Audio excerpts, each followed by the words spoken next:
Tandike n'omukulembeze w'eiwanga Yoweri Kaguta Museveni olunaku olwaleero ayaganene ku n'abakulembeze b'abeesiraamu mu eiwanga era ono yeeyama okusigala nga bagemera ku nsonga d'okwekulaakulanya w'itteeka ly'obuyisiraamu erya Sharia nga weerambika nti singanga babanga balinamu ebibakaluubiriza mu nteekateeka edda Parish Development Model.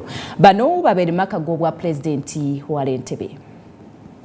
نعبد وإياك نستعين اهدنا الصراط المستقيم صراط الذين أنعمت عليهم غير المغضوب عليهم ولا الضالين آمين. It's a grant from the government. Yes, sir. Sikubawola kati esente netuziteeka mu nsawo yammwe aba saako yammwe ey'omuluka kati kyemuyita amagoba kubanga twabagamba tebasuuka 10%. Yes, sir. Kiringa kacayi kando kano okujurirawo omwana nanyongeramu so that the cup remains. Because if you don't do that, bobona sente million 10 omwaka guno nogenda nogula ekikopo kino boddayo omwaka ogujja ne million 10 bagenda kugaa nti nedda ekikopo kyalinnya kyeyongeddeko kati leeta 10.5. So inflation eyo munagikola mutya? So the demand for beef, especially from the Arab world, you know more than I do how big it is. Twatogerako n'ambassador wa Qatar no Turkey no Arabia the government singa mane program to government tuyinza kubayamba mulunde embuzi mulunde endiga. We can help you. So to answer your excellence obunafu obubaddewo bano bakasiita bano bantu bamwe bakasiita ogwabwe gubadde gwa kusaka basaka Dubai later basaka China kati zentalo zinalina nabo nembagamba nti mulekerawo okusaka mugule bya wano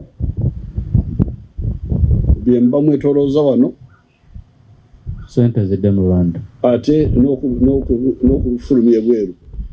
Change direction from importing to internal distribution and export.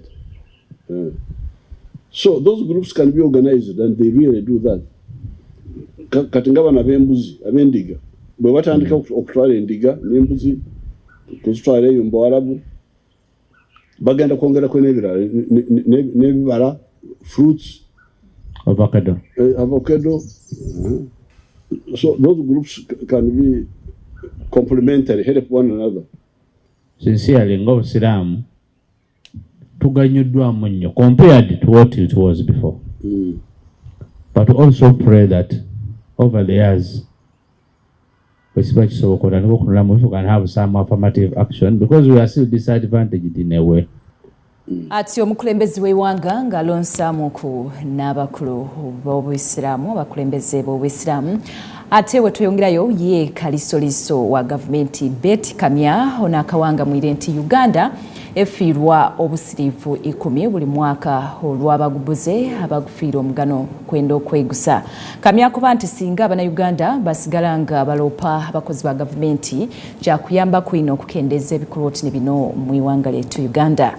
Ono okwogera bino abeire wale ku isengeddero ly'amakubo ng'afumiitiriza ku lunaku olw'okulwanisa obugubuze mu Africa olumanibwa nga African Anti-Corruption. Katubone.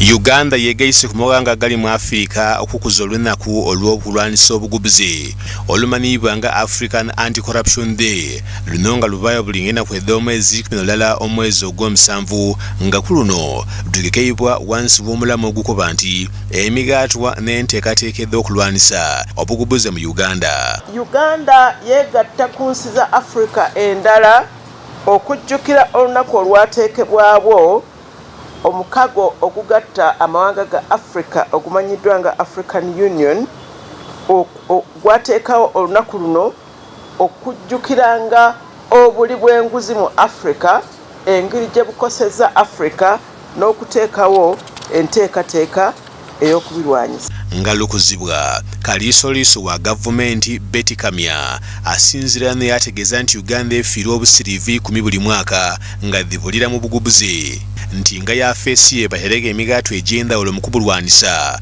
nga batandikira ku muntu wa buliido okuba kaalabaalaba ku mukungu wa gavumenti gwe beekengera yenena. Tusubwa obuse 10 buli mwaka nga bugenda mu by'enguzi naye nga bantu batono nnyo, batono ddala ababufunako.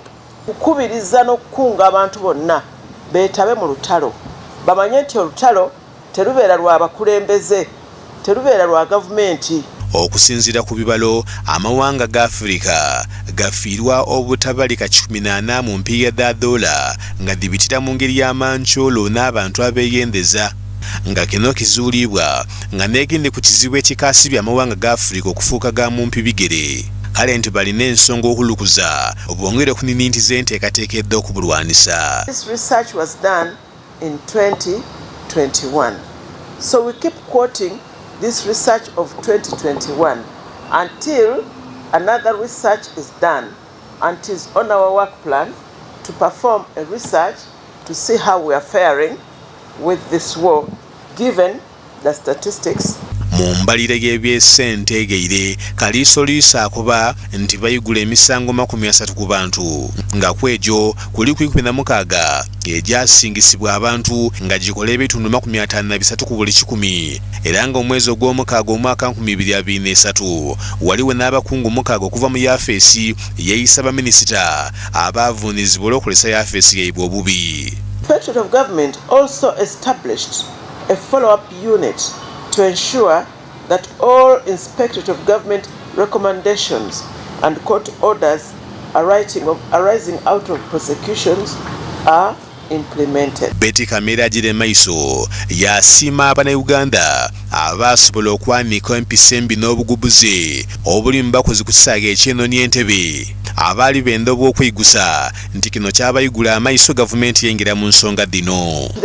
Abalwana olutalo olw'obuli bw'enguzi obwali bukyase ku kisaawe ky'Entebbe, Entebbe Airport, teri abamanyi bwe bafaanana, mirimu gye bakola, buvunaanyizibwa bwabwe, naye baasitula olutalo ku social media okutuusa gavumenti lwe yavaayo n'ebakukyekola okulya enguzi ne kukoma ku Entebbe Airport. Wabula ono era inongoire ne ku nsonga ed'emisango 17 ed'amabaati egyatoolebwa ku bakungu ba gavumenti yakoba nti gino gyasazibwamu oluvannyuma lw'okunoonyereza okuba nga bala amabaati ge baatwati ga Kalamoja ate ng'okunoonengereza kwe kwali kusimbye isira. Kwata buli yakwata ku bbaati kati ndoza betuuka wa DPP n'asunsula n'ajjamu ab'amabaati b'e Kalamoja kubanga bwe gwali omulamwa gwe ab'amabaati abalaga eruweero n'ag'ebunyolo ebyo ndowooza tunatabikola ki n'atabikwatako kubanga tebyaliko kabuuza. Muhammad Mukalu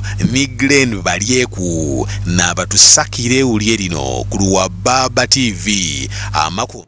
Ebyo nga tubiziza kumbali ate Minisita wa Microfinance Haruna Kyeyune Kasolo onalabwira abonabona abagabira ab'enganda daibwe empya da Parish Development Model nti bubakyerere era Kasolo okukola okulabula kuno abaire mu kutongoza enkola empyakirira ey'okufunira ku empya dino ng'enemanibwa nga Wendi era nga yayizibwa aba kampuni ya MTN okusobola okwangwiza ku banka ya Posta nga basinzira mu districti eyebukedya. Binoni binabe n'okujja mu maiso nga ni Baba TV yoneriwo. Gavumenti yavaayo n'enteekateeka y'okukombagaza abantu ng'ebita ku miruka emanyibwa nga Parish Development Model wazira kino kibeere nga kifuuse kumbi kibonereza okufuna empiiya dino olw'omweddizo ogubaire mu bbanka ataaku n'okuyuugayuuga mu ngira.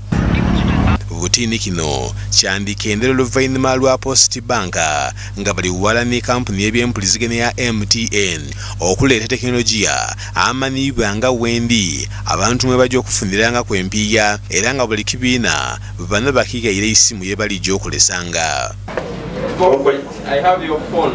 Akulira kampuni ya Post Bank Andrew Kabeera ne Julius Kaketo onunga n'omukulu ow'okuntiiko mu banka eno bakuba nti kino kidda kuyambako ababeere nga bakolesanga empiiya embitirivu okutambula okujja okufuna empiiya mu matawuni. Imagine I'm a beneficiary of $500,000 shillings and I spend 20,000 shillings to go to a bank, a branch to open an account. I go back home. 2 months later I'm called again that now your money is ready. I spend another 20,000 shillings. So 10% of my benefit or the money that is supposed to improve my life is spent on just trying to access the funds.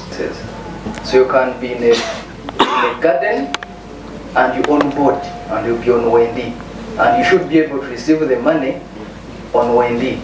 Nga bwekiri nti Parish Development Model y'abalimi aba MTN nga bakulemberwamu akulira ekitongole kino mu Uganda Silver Nulinge bakuba nti enkola eno eyidda kuyamba ku abantu okufuna empiiga dhaibwe ng'omuntu ni bw'abagaka oba mu nnimiro basobola okufuna empiiga dino taakuna okubangizira abuzaabuzibwa. To be able to access your funds as a beneficiary.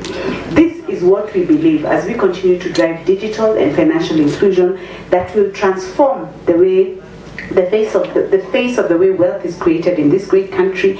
When these funds are dispersed in cash, then the level of accountability generally gets challenged because you may not remember 2 years from now who received how much money if you have not digitized it.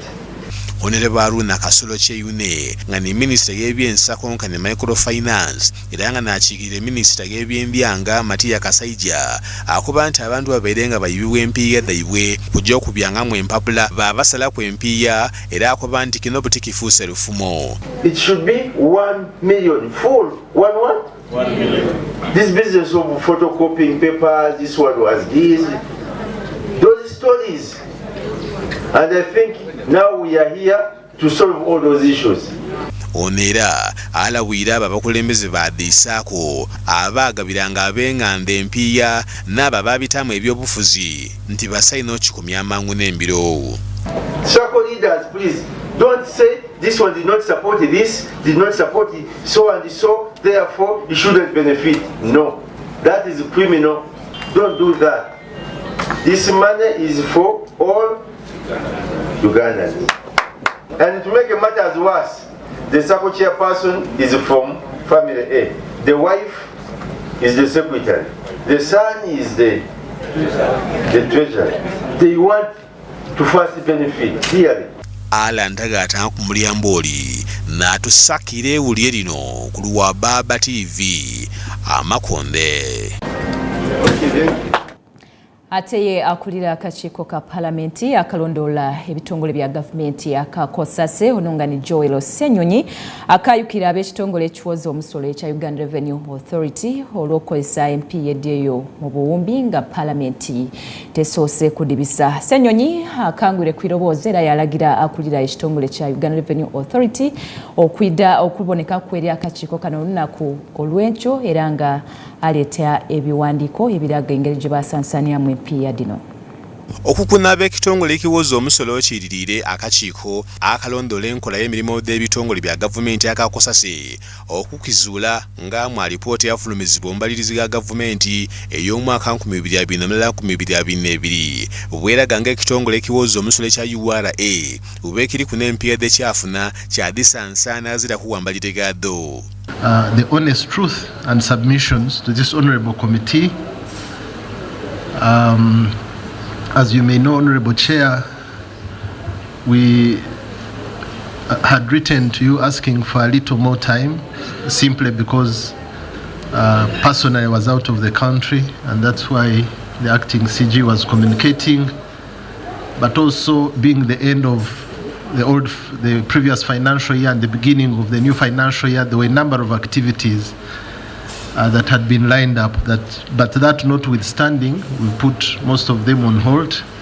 And as I mentioned, some members are winding up what was pending and they'll be joining us.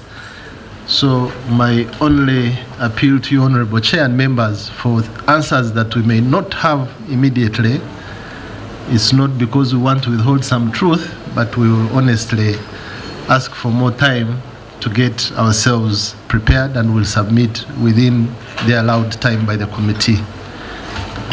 Maybe on that issue, Mr. CG. Akakiiko kakusase okunoonyereza ku kitongole kya Uganda Revenue Authority URA byetwakazuula ku lunaku olusoose, waliwo ssente obuwumbi 34 mu miliyoni 7 ze baasigaza ezitaali mu bajeti yaabwe yali obuwumbi 534 naye ate bakozesa 568.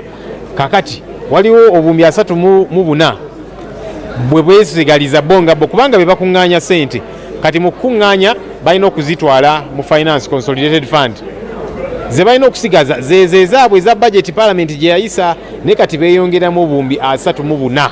Mu kweyongeramu obuwumbi obwo Parliament erina okuba approvinga kubanga temusobola kwewa ssente nga Parliament si ekikoze. Bagamba nti Ministry of Finance yabakkiriza. Of course ekyo nakyo tukyakinoonyerezaako, naye ng'ekyenkizo ekisinga Parliament teyaapprovinga ssente zino nga bwe kirina okubeera. Ekyokubiri, waliwo ssente endala ze bataayanjula.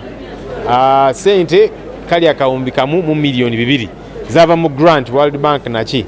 Etteeka ligamba nti ssente zino balina okuzanjula nga bayita mu bajeti yaabwe era Parliament nezitegeerako. Kati ssente ezo tezaayanjulibwa. Toyanjudde ssente oli ayinza okuteebereza nti olina ky'okweka. So eyo nsonga naye eri awo. Ensonga endala ya ku systems zaabwe za ICT nga bye tuzudde era nga biri mu report ya Auditor General n'ebirala bye tunoonyerezaako nti bagula system endala bagita ERP era ne bagisaasaanyaako obuwumbi 32. Obuzibu bwe buli nti olwedde waliwo system eya IFMIS gavumenti gyekozesa era yagisaasaanyaako obuwumbi bungi. Kakati bano bo bakola duplication mu kifo ky'okukozesa system eno basala okugula system eyaabwe endala buwumbi 32. Twesanze nga for example mu ICT bino ebintu bya ICT bagula system nga already government erina system eriwo. Kati twebuuza ssente oba oziguze kwonoona mu bugenderevu oba baagala bo okweyawulira babeeko ne kye bakweka. Ekyokubiri tusanga billions za ssente ze balina okulaga nti baazifuna kuva mu World Bank nga tebazikola ki nga tebaziraga ate otakinagenda ozisanga nga ku akaunti zaabwe zakola ki zajja kutwagala kwebuuza ezo baziryamu bindaazi billions of money ze bajja mu World Bank bazikolamu wa tebalina wadde report wadde list eraga nti twagulamu akagaali oba computer oba bakwata billions z'ensimbi bo ne bazeebwa kati batumye batulage kye bakolamu. Ekyokubiri bajjawo olukusa olukozesa ssente ezitayise mu Parliament. Ivan Kakoza n'atusakira ewulye lino ku lwa Baba TV Amakonde. Nawaawo ate bwetwirako era nga tukalye ku lukiiko olukulu lwa Parliament lukiiko olukulu lw'eggwanga nkani Parliament. Speaker wa Parliament onongani Anita Mongo alagira Ministry y'ebyentambula okutta mu nkola etteeka erirambika okutolanga ebimotoka ebibanga bifiirire ku nguudo bitwalibwe nga poliisi ebanga eri okumpi mu bwangu sobola okuyambako okukendeeza ku bubende obanga obugwawo ku nguudo. Speaker Mongo okutuuka ku kino asinziire ku kabende akagwirewo nga kano katwaliremu omusuubuzi Apollo Nyingamahe ambaire amanibwa nga aponye. Bino birabino okujja maiso nga n'omusasi waffe ku Parliament aliwo. Speaker Anita Mongo akuba nti ebimotoka ebiba bifiire mu luguudo ebisalina otwalibwanga amangu kisobola okwerula oluguudo obubende ndi buna obutagwangawo. Eminent persons that happened over motor accidents. And that is the former Member of Parliament for Erute North in the 7th Parliament, 8th Parliament, and 10th Parliament. He died on Saturday, 8th June, along Karuma Pakwach Road. A renowned, inspirational businessman, also in the name of Apollo, well known as Aponye, the man who has inspired so many people from being a wheelbarrow pusher to a billionaire in Uganda. Omubaka w'e Kalungu y'e Buvanjuba Joseph Gonzaga Sewungu yayenda poliisi eyongerwemu empiya okusobola okufuna ebikozesebwa ebimala okulinda ebimotoka ebimanyiibwa nga siringi okukola ku nsonga eno era nti singa kino tekikolebwa enteekateeka z'abantu zaakugwa butaka. Indeed, I'm supporting you. You know, it is very funny that a vehicle breaks on the road, a trailer, then the owner goes to Nairobi to get spare parts. It takes a whole week when the vehicle is there. What happens in other societies, and what you should advocate for, Madam Speaker, is equipping police. In other countries, what they do, they have road towing vehicles where you are charged highly as soon as the vehicle breaks down. Madam Speaker, as we talk now, I have gone to the Committee of Defense several times, beseeching them to provide the police with the better motorcycles which can chase those who commit offences. Minisita omubezi w'ebyentambula Fred Byamukama mukwanukula sipiika akoba nti baakukola ekisoboka kyona okuyisa mu nkola y'etteeka lino era nga baakwira mu palamenti n'alipoota ennambulukufu eno nolage batuuse. One about the someone who trains from the compound goes, pays 200 and gets the driving license. I do accept, Honorable Speaker, it is true that thing has been happening. But we're also twisting our colleagues, police. Honorable members, are you hearing? That is true, it has been happening. That is true. I must agree, it has been happening, and that one has been a weakness of our colleagues from police. Omubaka wa munisipaali y'Emityana Francis Zaake Butebi y'obubenda obuswise akoba nti galiwo wa bukodyo akoba nti wandibaawo bwakakodyo akali enema obubenda kindi buno era atyo ng'ali kwenda alipoota edigema ku bubenda buno okuvaayo amangu n'embiro.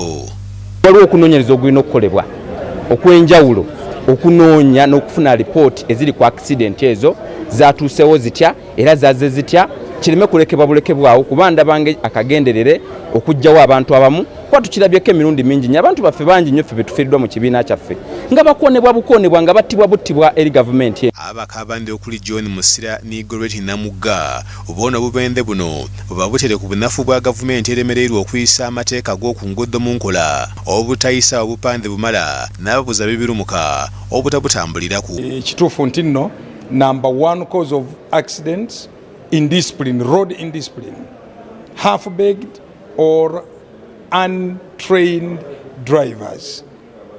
Driver yenga bwe yafuna driving permit talabangako tamanyi signs kyeki tamanyi narrow road tamanyi narrow bridge. Naye sirowooza nti munnayuganda yonna ayinza okwewuunya lwaki ebimotoka bibeera ku makubo nga bifudde.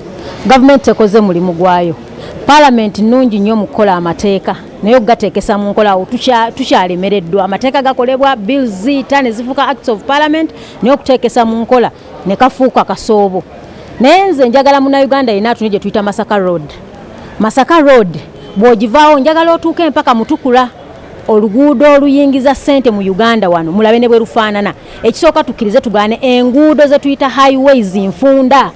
Abantu gye basinga okwekwasa amakoona obutunnumba biki ebyo byonna bye beekwasa amakoona agali shaapu biki enguudo nfunda okyegera kyendegeeza ziri naro n'ebirala. That is the second aspect. Naye ate enguudo enfunda si ze zireeta accident. At the end of it all ate kijja ku kintu ekyokusatu kiri nti gwe avuga emmotoka oli otya. Jengo Elia n'abatusakire ewulye lino ku lwa Baba TV Amakonde. Nawaawo era tunatwongera okubategeeza nti neeralayimu abatambula nga mutyaime okuba abeegendereza nga muvuga olina okusooka okutegeera obubonero bw'oku nguudo buli kabonero kye kategeera ate era olina okukozesa sipiidi esaaniire. N'olwewulira eryo tugane tube nga ate tujja ku mu nsambo z'abasoga oluvannyuma tudda kuba nga ate tuwumulamu.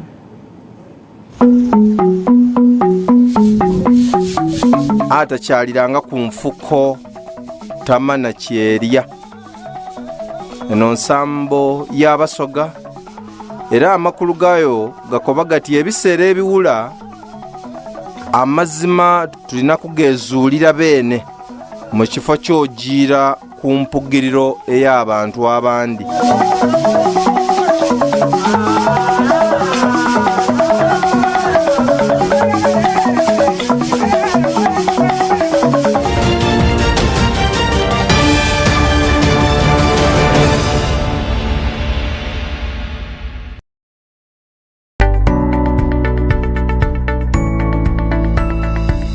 Enoni Baba TV obusoga bulayire.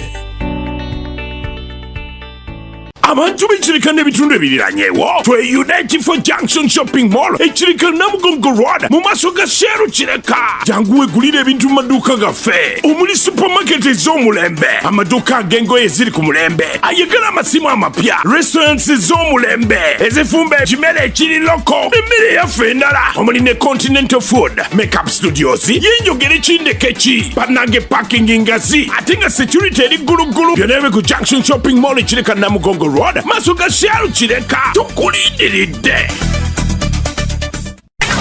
Mama nyabo, ino internet ewenyuka ng'ekizungirizi. Ate kamera yayo lumamyo. Bannange eryandaka ku buggo. Guno mugano gwennyini. Funa kabodi supakati ku nsimbi ezisaliddwako ng'otandika kusinyisa emitwalo 49 zokka. Usasule mpola mpola sinsi 833 buli lunaku. Weewangulira omugano gwa kabodi supa okuva ku MTN weefunire GB 2 eza data wa MTN buli mwezi okumala emyezi 8. Weegambulire kabodi supa kati okuva ku dduuka lya MTN wonna mu ggwanga. Everywhere you go, MTN ekolera wansi w'amateeka ga UCC. Wamaliriza sini eyokuna oba sini eyomukaaga nga wandyagadde ofuna obukugu mu by'obujjanjabi weewandiisa olwaleero ku ttendekero lya St. Francis Schools of Health Sciences. Tusomesa ku mitendera gya diploma ne certificate era ng'okuwandiisa abayizi kugenda mu maaso mu matendekero gano okuli erya School of Nursing and Midwifery, School of Allied Health Sciences wamu ne School of Management and Applied Sciences omuli courses nga Clinical Medicine, Pharmacy, Medical Laboratory, Nursing and Midwifery n'endala nnyingi era nga twakakasibwa wadde ebitongole nga UAHE mu courses za Allied Health Professionals Council, UNMEP mu courses za Uganda Nurses and Midwifery Council, saako ne UBTE mu courses za Management School. Weewandiisa olwaleero nga tusangibwa Namataba kilomita 5 zokka okuva mu tawuni y'e Mukono ku luguudo oludde Jinja, oba otukyalireko ku mutimbagano gwaffe ku www.splash.ac.ug. So, this is where it all began. Those styles weren't working. So we made something better. And you didn't stop there. We knew we weren't changing the world with our clothes, but the women who wear them might. And you went from playing with dolls to becoming a fashion powerhouse. We see you're great. Katukuyambe okusesamu with Absa Business Banking. Speak to us about how we can help you get it done. That's Africanacity. That's Absa.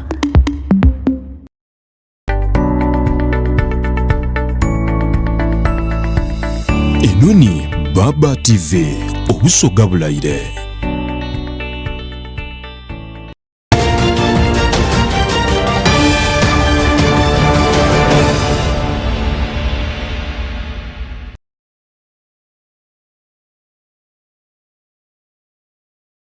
Nongere okwebaza ku bantu okalwalanife Baba TV tukajja maiso n'amakonde ku 3 era ekitundu ekyokubiri katubenga tukitandika n'aboolesa abasinga mwoleso gw'abasumi oguli kujja maiso wale mu district y'Edinda basanukire n'omwoleso gw'omukuzi guno olwa gavumenti okulengera ekinusi eky'ebyobulimi mu iwanga era bakuba nti kino kirungi okutandika n'abaana abato okuba nga tebabeegeresa ebyobulimi bakulanga baidi omugaso ogw'okulima. Omusasi waffe akunganiza bingi leka tubibone. Omweso gw'abasome gwatandise okubalaza gusubira okwemekeza ku lunaku lw'omukaaga saasira yeneeno okwawukana ku mwaka ogwera omwaka guno abaana badumbira okwidataku n'abo abaidi okwolesa bye bakola mu masomero gaibwe abaana batusobola okwoga ku nabo batunonera ebindi ku ebyo bye bakola omuli okamula kyaisubi nga batula mu bulezi n'ebintu ebindi nga byebanonola. Buti wano tuli balaga engeri gye basobola otola amafuta mu kyaisubi. Tudde bulungi nti kyaisubi wa buliida abantu bamukuza aye abantu baidi mugaso gwayo okutolako okuta mu kyayi. Buti wano tuli balaga engeri gye batobola otola mu oilo. Oilo ono ng'era osobola agoba ensiri asobola ogoba ensiri so osobola otaku ku mukazi go weesiga ku katono osobola n'akawuwo akutwala kava mu maadi gonka kasobola okozesebwa nga perfume. Mu ngeri endala twege ku n'abandi kubasomera ekyambogo University boona batukobera engeri omuntu yayinza okuwulisa entedde musera nga amaadi tegali kutoona. Kyembadde mbalaga engeri gye tuliisamu ente zaffe mu budde in the dry season mu budde bw'omusana akaseera woosanga nga tetulina emmere y'ente nga ntono so kati kino kyembadde mbalagako engeri gye tusobola oziriisaamu kiki bye tulina oziwa mmere yaffe eyo gye tuzisuplayinga ki ebirungo ebirimu enjawulo eriwo nti majorly eno show eriwo it has targeted the students kusinga eri zireze emabega oba zino endala enene kubanga ziri abangi bajja lwa business naye nga kati wano tujjawo lwa kusoma ate abayizi be bali involved is learner centered omulaga kino wakikola bwekiti like ne bategeera nnyo okusinga omuntu aze kukola for business what so kati yensonga lwaki eno tulaba nti it has an impact.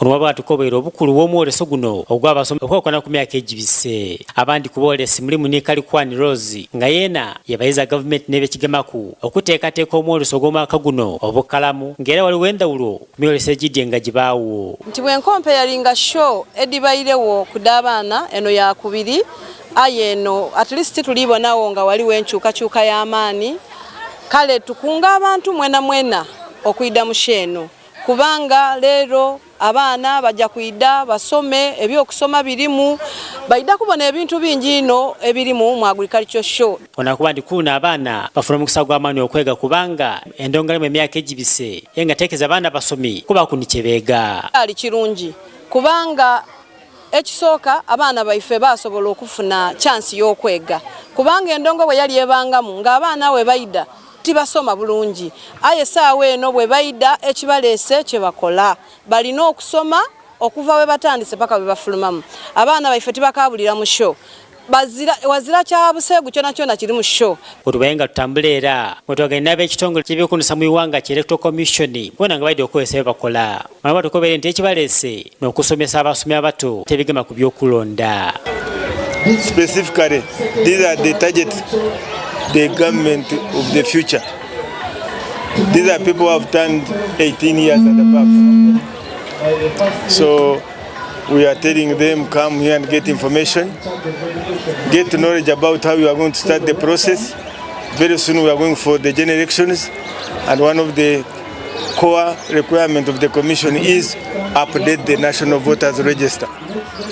So now the target is the youth, those who have turned 18 years and above. Ona ku olw'enkimu minisitule y'ebyendegeresa ng'ate nemuka embuga n'asuubira okubaawo ng'agulawo omwoleso guno mu butongole. Nezoton Palapande kwa Baba TV Amakonde.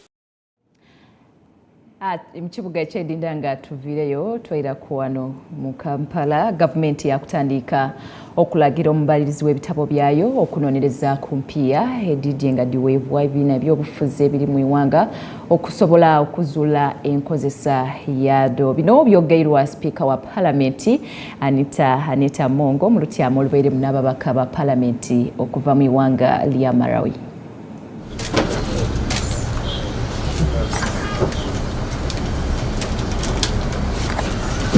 Speaker ga Parliament Right Honorable Anita Mongo akuba nti bibiina bino biyidde nga bigeebwa empiya okusinziira ku babaka be basindika mu Parliament wabula bakizuire nti enkolesa y'empiya dino tegasa bibiina ng'abandi badayiriza mabunda. Of our article 90 of the Constitution of Uganda, and out of that article 90 it gives the committees what to do and how they should be done, and specifically this time that we are looking around the business committee. The business committee of Parliament, when you look at the business committee of Parliament, this is the committee that sets priority. Before we start a session, we always have 5 sessions in a term. The 5 sessions here, before we start a session, we have to have a meeting as a business committee. Now, this time round, as a business committee, the anointing. you have the anointing. And I want to thank you so much for really choosing Uganda, as I said before. It's not an easy thing. First of all, when you come to Uganda, you leave some money with us. You leave a lot of love with us. We are creating a relationship. It's not an easy thing. And the unity that we are creating, the oneness, the African oneness that we should actually build. But of course, we've added, I think, 20 more seats? 29 more. So coming 2025, we're going to have 103 plus. Plus 25. 29. 29. 29. It would be 229 in total. Okay. Our constitution gives every person to participate, to face the heat. So there's no anyone who's appointed. Everybody has to go and face the heat, get selected. But when it comes to Parliament, for example, when you're appointing speakers, I'll just give what we normally do is we make sure that each region has a representative. So if you have a speaker from the north, the deputy comes from the center, and then the other deputy comes from the other region. That's how we do it. Last cohort, we wanted to have somebody from the physically challenged to be part of the speakership. So we all said, let's have this guy who uses, the wheelchairs to be the deputy speaker. When it comes to promoting women, I think 44. Just ask a few, maybe the other questions will be asked by my colleagues. Firstly, I want to know, you have said that in the business committee, you also have 2 members that are appointed or nominated by the Right Honourable Speaker to be part of the business committee from the independents. I just want to know if these people, when they are nominated from the beginning of the term, are they permanent, or at a time you may think of changing? And also, I want to know how the business committee handles the issue of absenteeism. Mariam Nagadia, Ivan Kakoza, nabatusakire ewulire lino ku Lwababa TV, Amakonde. Ate bwe twirakwale mu kibuga eky'Edinda bo abayisa omwenge ku kyalo Makenke Musite y'Edinda batabukire abakola ebikwekweto abaidde okubabinga babalangira obunanfuusi. Bano bakuba nti abakungu okuva ku site bali kwenda bave we bakolera mu olw'obukyafu obwidda n'omwenge taako n'ekindi nti babudamya abayizi b'emisango. Wazaano bakuba nti ezaayo balijja kujja nti kubanga lina ettaka lye bakolera ku lyaibwe ate nga ne site ezira we bategekeire we lijja kubanga ate ebeyiza. Kamera daife libeirewo. Okusinza ku mateeka amayaka ag'ekibuga New Trade Orders kakoba nti eza kutunda bintu ku nguudo nga wekibeere numere abatembeeyi kwekulubeeseza ku nguudo nga batunda ebyamatundu baibwe takunaba takisi okulekerawo kupakinga ku njira wabula nga kansenda baje mu butale mu maduuka ne mu paaka olwo ne basobole okukungaanya omusolo ogutambuza ekibuga. Wabula ebikwekweto bino bitwalemu n'abayisa engulu ekika kyaliralira nga bano bawangayira ku kyalo ky'Emakenke mu site y'Enene y'Edinda nga bano benda bava mu kifo kino olw'obukyafu obwidda mu kuyisa omwenge taaku n'okukuumira abamini b'amateeka. Wabula ebbanga libisenga bano kansa ebalabula okuva mu kifo kino aye paka na buti bakalobye okulusa abakola ebikwekweto mu kanso bwe bayidye nga bagenda okubakanza okukola emirimu gyaibwe. Wetuukire wano nga kanso bavuirewo nga wabula abayisa omwenge baniivu ino olw'ebikolwa bya kanso kubabinga ng'ate ettaka kwe bali titya kanso lyaibwe. Bino bintu byakulya kuze nandyeku kati muli tubinga ife tujewa ekyotugoba ife tugoba twaibwe okugoba abantu waneeno bali tugoba mu bukyamu. Town clerk tubadde twagadde ajje ku ground engeri bwe yagamba Musima yagoba abantu ba Mbale kati baagala tugoba fe wano tuli banannyini ttaka tetuli bapangisa tuli banannyini ttaka. Ekyokubiri ettaka lino sirya kanso abantu atwabasaba mu ddembe ne tubagamba nti no bajje ku ground batusasule fe tuveewo babalema kubanga kanso yatugamba bote balina ssente bagatugoba bugobinga embwa. Wote kama nakuja usiku sina kuanga panel kuja mingi sisi wengine nakimbia kwa store kwa maana sisi hakuna kitu ya ku live ya jacket sasa sina bwana pani wanafanya torch kidogo au iko mingi Busolo natembea pande imbiro. Mama pia bibile naona sasa watu iko mingi. Nyingine namna inatembea kwa barabara. Sisi wengine nakimbia wapi? Kwa store. Abanifu bana bandamulira Jinja City Council okwenda okwalemesa okukola ngati wano basinziira okusomesa abaana baabwe taku n'okuyakebeza munamadi. Twako abakulembeza ababbi abanyazi abagala abantu ba wansi bali enfuufu fe muli tugoba wano wetukulidde wano wewaka wano wetuyize 10 kye tufuna. Lwaki mwagala abavubuka buli kaseera babere nga banenyezebwa mu bintu ng'ebyobubbi? Mwagala abavubuka bagende bakolerewa. Naso Ashirafu nawe Kasolo meya ensonga erieti emu lwaki mututulugunya tenti yaffe ino gye tuwumuliramu nga tukakanye gino bagimenye kale tubeere mu ki nasa gwe kenyini nze kamwa kakera tebanyita virus omanyi bulungi era ogenda kundaba tewatuulako wano makatuteta mutima ate mukyamu gwe tutalina kuba kiki nasa nkwagala wano tukwagala wano. Bano balangire kanso bonafuusa okwenda okubabinga ngate ezeyo bateeketeekeire okwira. Bano batulaze tindi ku mpapula kubayira omusolo nga tibabandibwa era nga Jinja City Council ayikibeewuunisiza ino okwagwa kungeera benda baveewo aganzira kubalirira taku n'okubalaga bajja. Sisi nazunga hapa hata hakuna pesa mnapata kwa kazi hii. Nataka kanso awasaidia sisi. Tunalipa nini msoro ndio hii? Hakuna kitu mwenye sisi napata hapa. Hata sisi iko na dongo ya watu tunatoa pesa kila mwezi kwa sisi. Hii taka hii sio ya bakanso. Hiyo ya akelo iko wale kuba. Hii msoro tunalipa. Natoka wapi? Sisi sio illegal. Hadi tunaiba nini? Hii nini? Ate Paulo Okero ngani sente bawero si wano wekyalo kino Makenke n'omukyala atwala abayisa omwenge wano mena mirono lw'aba enforcement okuva ku City Council okwenda ku kyalo kyaibwe bakola vulugu oyo nga tebabategeezizza. I'm surprising when I got a call that the people from council came to destroy. As I saw the office of the youth for the breweries is down, I had not got any report from Jinja Northern Division because I belong to Northern Division. So ever since, I've never got any report concerning this draw. So I think this one is a violence which these people are supposed to be taken to court. These people are supposed to be taken to court because they came and make the abort without informing the LC1. Stay here for 201 up to today. This is the place we are getting for survival. And we got, from there we got the letter many times from the town clerk office that we leave the place. We say we leave the place. Where are they taking us? And secondly, this is our land, not council land.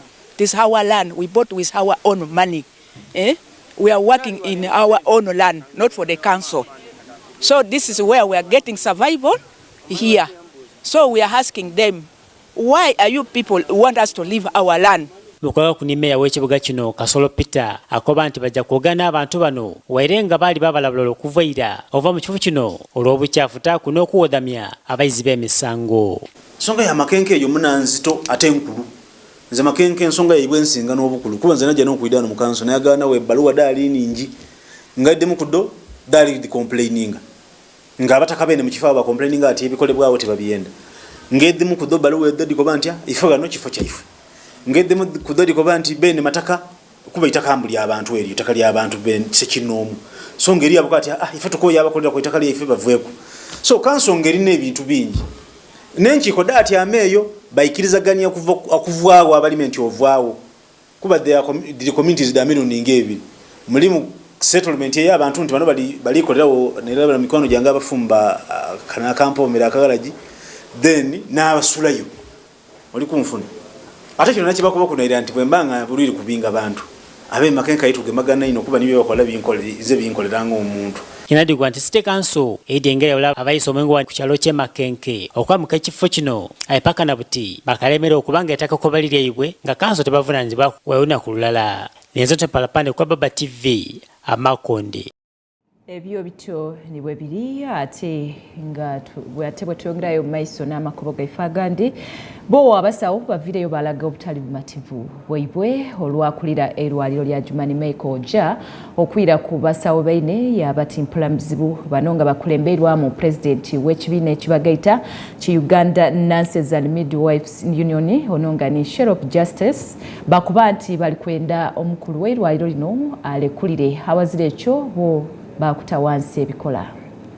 Kusinzira ku bano omwezi ogwire akulira eidwaliro erya Jumani omwami Michael Oja kikoyoba nti yakuba abasawo babiri okuli Angumaru Emily ni Achendien Mary ng'owundi yatuuka n'okuvugamu amabunda abulanga ensonga ebakubya tetegerekeka.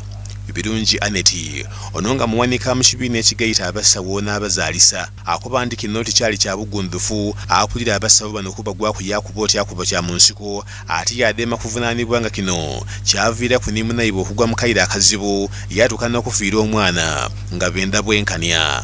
Abasawo b'eggwanga kulaba nti hospital administrator wa Jumani yakuba omusawo olubuto ne luvaamu akyakola ekintu ekyo kyatunyiziza nnyo kubanga bw'ogenda okwetegereza hospital administrator tabeera musawo gwe fayire ogisomamu otya olyoka otegeere nti kati omuntu ono tafunye treatment kusawa bweziti ne bweziti ekyo kibi nnyo era tukivumirira era tubuulira gavumenti hospital administrator owa Jumani Hospital Mr. Michael toyina kusigala ng'okola twetaaga na kuba mu community. Every nurse in Uganda, we need justice for that nurse who was beaten.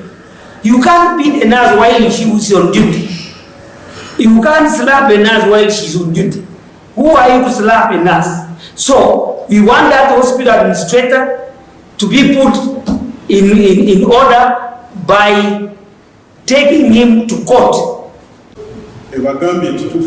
Tebabadde tebalina bulinzi so kati kitukakatako ng'abakulembeze tudde wamu tulabe nti tufokasinga okulwanirira eddembe ly'abakozi mu ggwanga lyonna kubanga abakozi babonabona ate okubonabona kwabwe kiyinza okuleetera problemu naddala abakozi abatalina ddoboozi. Isaac Tinywa natusakire ewulire lino ku lwa Baba TV Amakonde. Ate mukawefubo w'okutumbula ebyobulamu mu iwanga gavumenti ezimbye amalwaliro 4 ku iddaala eryokusatu wali mu disitulikiti ey'e Kagadi okusobola okuyambako ku bantu beeyo n'era mu nsonga d'ebyobulamu era nga amalwaliro gano gatongezeibwa n'omubaka omukyalo wa disitulikiti eno Mbabazi Jennifer Kyomuhendo wano wasinzire yasiima gavumenti ya NRM olw'okwenda abantu beeweereza. Amasipatala agatongozeibwa n'okuli ekya Bashara Health Center 3 eryaganibwa mu igoza ly'e Pachwa Chakadima Health Center 3 nga lyaganibwa mu igoza lya Burola n'Igalibolekera Health Center 3 nga gona gaganibwa mu district ya Kagadi. Hati tulina amalwaliro 5 agakuyire kandi agakuzako nga tongozebwayo 6 kandi amalwaliro ago gamazireho sente zirikuingana obuhumbi 2.8 billion n'okweyongeramu obusente obundi. Kinaidhikirwa ng'omwaka gwa 2019 omwezi ogwokuna gavumenti ya Uganda ng'ebita minisitule y'ebyobulamu yavuudirira empya mu buwumbi 2.8 mu kuzimba amasupatala mu disitulikiti y'e Kagadi. Okusinzira ku Albert Hill ononga nakulira eisupatala lya Chakabadima Health Center 3 akubanu baberenga n'ekizibu eky'ekifo ekifunda ekibaga akaira akazibu ogeragana n'omuwendo gw'abantu abaidde ofuna obwiddandabi era n'ajja amaaso yategeeza nti ekifo kino kyakubayamba okubagondekeza mu mpeereza ng'okuzaalisa abakazi n'okuwa obwiddandabi obundi wabula ng'era bakaateganizibwa n'ekizibu eky'ebula ery'amaadhi n'abasaga abatamala.